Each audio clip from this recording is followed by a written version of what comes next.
From the bowling alley to the classroom, we have some great stories for you today. I'm Noah. And I'm Noah. We hope you enjoy this week's episode of Beyond the Rock School News.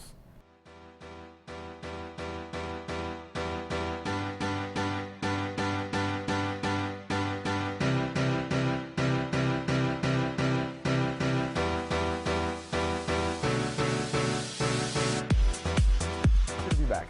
It sure is, but Noah, I just realized something. What's that? This is our last school news together. Sheesh, time's going by way too fast. You're telling me. Our first story today is on an RHS student who has put up some crazy times in the pool. Liam Smith, who is also known for his bow tie Wednesdays that he does, shared his story with us and what it is like to compete in the Junior Olympics. He started swimming with his dad when he was 3 years old. I just started swimming with my dad. He started taking swimming lessons at a younger age and has progressed since. In the mornings, I took swim lessons when I was 3. He found a love for the sport due to his disability. Due to my dwarfism, I have neck instability, I guess, so I can't play contact sports. Liam competes on the U.S. Paralympic national team. Due to my dwarfism, I'm technically classifiable as a Paralympic swimmer, so I've competed with people from all over the world. His commitment to the sport has brought him to competing with the best in the world. So I travel around the country, around the year, for different swim meets, and I compete internationally.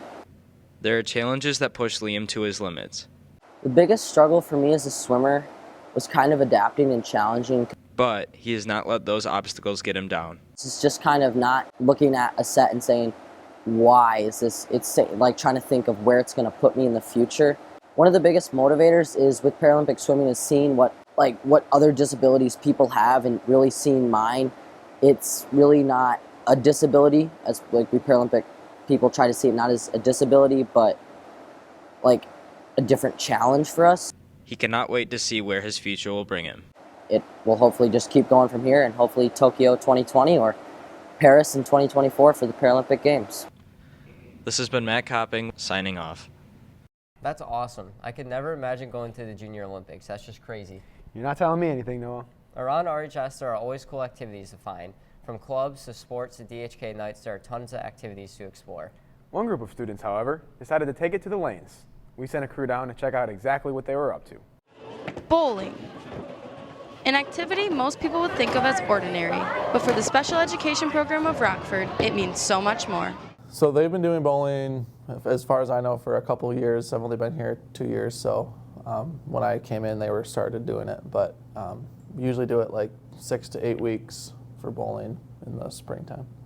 My favorite part of bowling is doing a lot of strikes and competing against my friends.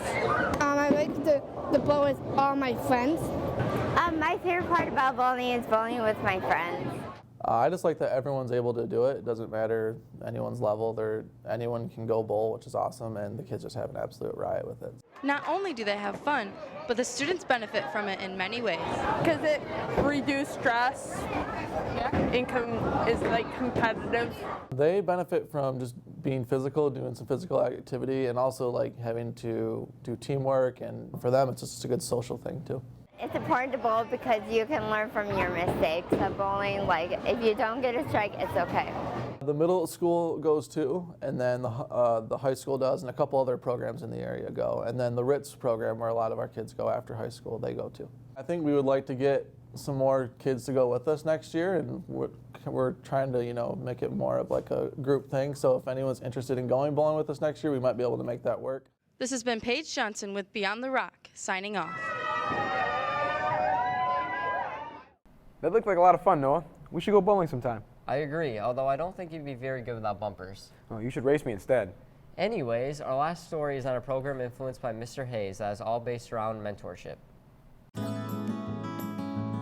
This year, foreign language and teen leadership instructor Mr. Hayes decided to pilot a new kind of program. It's kind of like a teen leadership class, but it's more geared toward mentoring. We match juniors and seniors who have basically figured out how to be successful in an academic setting with primarily freshmen, but some sophomores as well, who kind of struggle to be successful in school and classes and academics.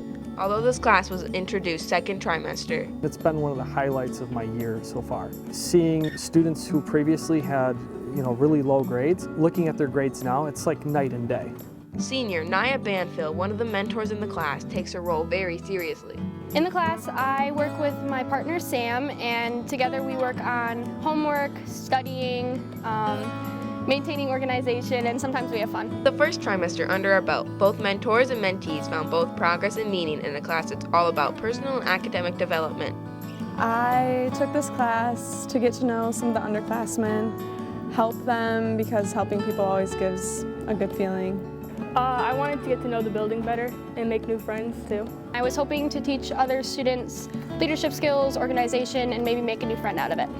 This class will be available next year. Ask your counselors for an application and more information. This has been Samantha Larson with Beyond the Rock School News, signing off.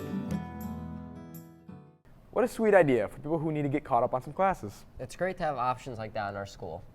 We have a few last-minute announcements before we wrap up our episode. Prom is tomorrow at the Pinnacle Center. Make sure to be safe and have fun. AP testing is coming up. Make sure you pay attention to your testing dates and be prepared. Tickets for Charlie and the Chocolate Factory are now on sale. Tickets are $5 and can be bought at rocktix.org. The lacrosse purple game is this Saturday at noon. Show up to support the Rams and the fight against cancer. Thanks for tuning in to this week's episode of Beyond the Rock School News. I'm Noah. And I'm also Noah. Have a great, safe week in Rockford. All right, here we go. Ready? Hey, I'm loving it.